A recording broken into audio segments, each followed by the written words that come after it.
Hello everyone, this is Nitpicking Nerd, and this is my review of episode 8 of season 4 of Star Trek Lower Decks, called Caves.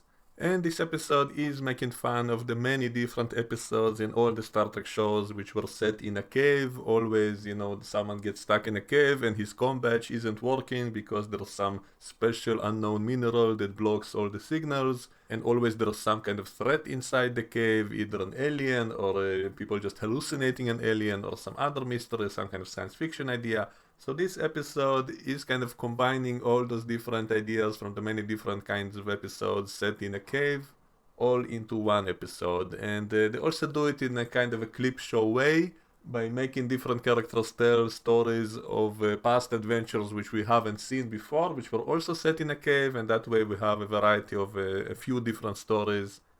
And I especially like that line that centuries worth of technological advancements can be blocked by a few rocks. So it's kind of directly poking fun at how in all those types of episodes, always their technology becomes kind of useless, which is understandable in a TV show.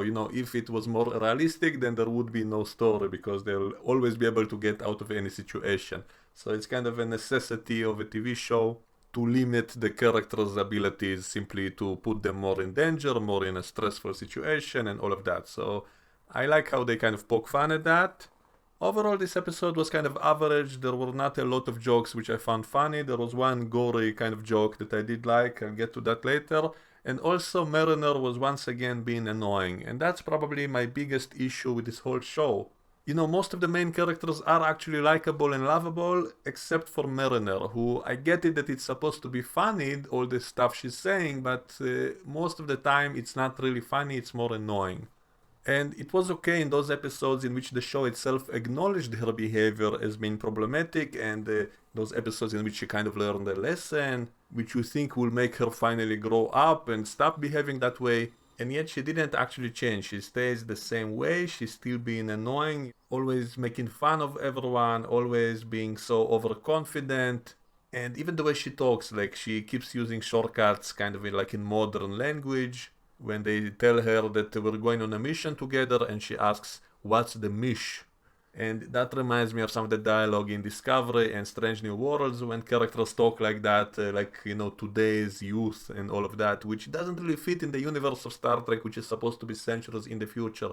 And I personally started watching Star Trek from before I even knew English. And I think Star Trek actually helped me learn English more properly because unlike many other shows, they always used, correct grammar, correct way of saying things without modern slang. And so for me personally, I always like that in Star Trek, that the way they talk is kind of more intellectual, kind of more correct. And so it's often annoying to me how they insert modern way of speaking into the Star Trek universe, and also the cursing and all of that stuff, which is also abundant in this episode. So anyway, the main team gets stuck in a cave together, and the communications don't work as always. And there's some kind of glowing green moss which is approaching them, and the phaser cannot destroy it. And then they start remembering past adventures which we haven't seen before, in which they all individually were stuck in a cave at some point. And Tandy keeps wanting to tell a story about how they got trapped in a turbolift, and Mariner keeps interrupting her and not allowing her to tell the story because it's not relevant to the situation. And Boimler tells them about that time he got stuck with Lieutenant Levy in a cave on an away mission, and Levy was a guy we saw a few times before. He was the conspiracy nut on the ship who said that Wolf 359 was an inside job and all kinds of other crazy theories. And when they got stuck in a cave together, he keeps thinking there's some kind of conspiracy by aliens to do morality tests on them and all of that, which it was funny how it turned out to be true. But he kept saying there are shapeshifters hiding in the cave trying to do a morality test on us to see how we will behave. And it kind of reminded me of an Enterprise episode when Tucker was hallucinating that there are kind of shape-shifting rock creatures in the cave when he got stuck with a pole in a cave, and in the end it was all hallucination. And here it turns out there are actually shape-shifting aliens, namely the Vendorians, who were a shape-shifting alien that we only ever saw in the original animated show and also in a few episodes in this show. And here we see them again when it turns out the conspiracy nut was actually correct, and the Vendorians were kind of testing them, and then had dinner with them apparently when he told them all his conspiracy theories, including an interesting one in which he said that the Vendorians falsify data that going to warp speed damages subspace, which they laughed at and said that some of his theories are mixed in with fiction, and so this episode does not directly say that that was the case. Even though that would have been a funny retcon to explain how come that was never mentioned again. There was one episode of TNG in which they said that going to warp too much actually damages subspace, and yet it was never mentioned again in any live action TV show or movie. So this could have been a clever retcon to say that that was actually false, and yet they say that his theories are mixed in with fiction, and so it's not clear. Next, we have Rappaport's story, who tells them casually that he once had a baby together with Dr. Tana when they got stuck in a cave together. They were together with some alien who got injured and died in a cave, and then she touches Rappaport's face and transfers her essence into his body, and then he becomes pregnant very quickly, and then the doctor delivers the baby, which is kind of a clone of that woman who dies. That's the way that species procreates, I guess. When they die, they transfer themselves to a host who gives birth to a clone version of them. And so it's not literally his baby, so they kind of become a foster parents to this baby while they're at the cave. And there's kind of a monster creature there, which in the end turns out it's not a monster, it was simply protecting its own child. So that reminds me of that episode from TOS in which there was that scary alien creature in a cave, which turned out it was just protecting its eggs. And it wasn't actually aggressive, and once they found a way to communicate with it, then it was all peaceful, and so the same thing happens here. So that's something I like. That's the whole message of Star Trek, that scary aliens are not necessarily evil. And the next story was by Mariner, who tells of the time that she was with the Delta Shift on a mission. And the Delta Shift were guys that we've seen before in a few episodes in the past. And it was funny to me because they were almost like the evil mirror universe version of our team, because they were kind of similar but more nasty than the normal ones. And one of them, who was kind of similar to Boimler, broke his leg apparently, and then they had to find some special mineral in the cave to help them escape, but they find out that if they try to get close to it, it causes them to rapidly grow older. And that's a neat science fiction idea. We've seen similar stuff in Star Trek before. There were those fields that make time move differently in different places. So it's not exactly what's happening here. Here it's only affecting them biologically. And this actually reminds me of some non-Star Trek science fiction movie, which I think I reviewed on this channel, about some guys going into a cave and time was moving differently in different parts of the cave. I'll put a link to that review in the end of this video. So it's not a completely original idea, but it was kind of original to Star Trek, so overall I liked it. And it also led to the funniest moment in this episode, when they're struggling to get to that mineral, and yet they grow so old, and so they decide to call that guy who is the youngest, and yet he has a broken leg. It literally has the bones sticking out, and they tell him, don't worry, when you go into that field it will heal your leg. And so he believes them, and then he goes toward that place, and yet his leg heals wrong, because no one set the bone, and so his leg is all messed up even though it's kind of healed.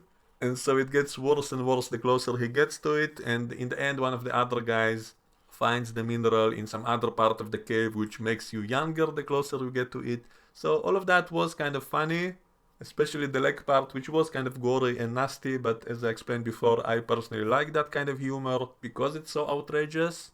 So that to me was the only joke which I actually laughed at in this episode, when that guy's leg literally fell off in the end, and then they drag him off and leave that leg there, and they tell him, don't worry, we'll grow you a new leg. Which is kind of a continuity issue, because remember when Nog lost a leg in Deep Space Nine, which by the way was always kind of funny to me because the name Nog in Russian is very similar to the word leg, which is Noga. And so when I heard the Nog lost a leg, it was always kind of funny to me. But anyway, in Deep Space Nine, they didn't grow him a new leg, they said they gave him an artificial one, that he now has a synthetic leg. So maybe technology advanced since then. In the last season of Deep Space Nine, Bashir did say that he's working on a way to replicate new organs for people who got injured. So maybe after Nog's injury, they invented new ways that they can actually grow new limbs for people. So I guess it's possible now. So it's not necessarily a continuity mistake.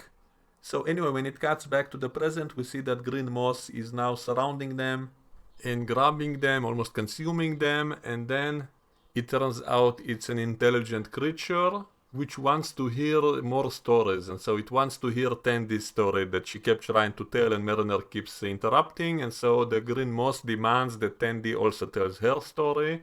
And then this story apparently takes place after the first episode of the show when there was that zombie outbreak, and so apparently right after that episode they all got stuck in a turbolift together, which actually helped them all bond. And it was kind of funny when Shax comes to rescue them but only scares them because he suddenly opens the door and shouts at them that he's there to help them, and then they got scared by him, so that was kind of funny. And then the Green Moss releases them and he just wants to be their friend and hear more stories. So I liked how optimistic this episode is, that all these dangerous aliens all turned out to be good-hearted, and it's always just a misunderstanding. So that's in the spirit of Star Trek, even though, as I said before, I don't want it to always be the case, because I do think that sometimes a monster really is a monster, and so, someone like Armos, who is not really redeemable, even though they did give him kind of a tragic backstory, and so you kind of feel sorry for him, but he's still a monster that should be destroyed or at least isolated forever.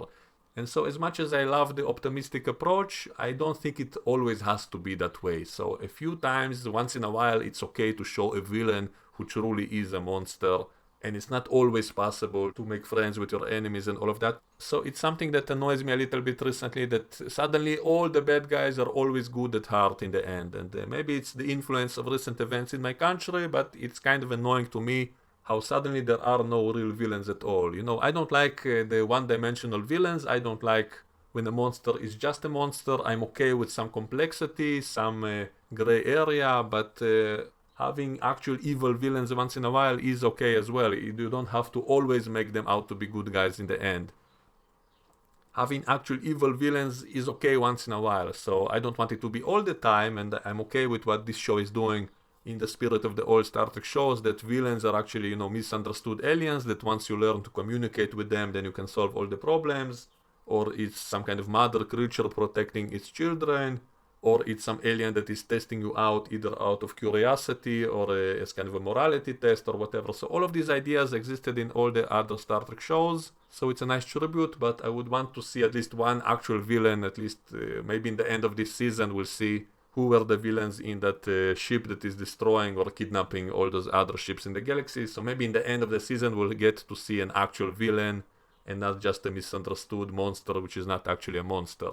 So overall I think it was an average episode. I did like a few of the jokes which I mentioned, but most of the other ones are not really that funny, and Mariner was once again annoying as always, which is one of the things I don't like in this show. I think all the other characters are really likable and lovable, but Mariner is really getting on my nerves way too often, and I get it that it's supposed to be funny, but it's more annoying than funny most of the time.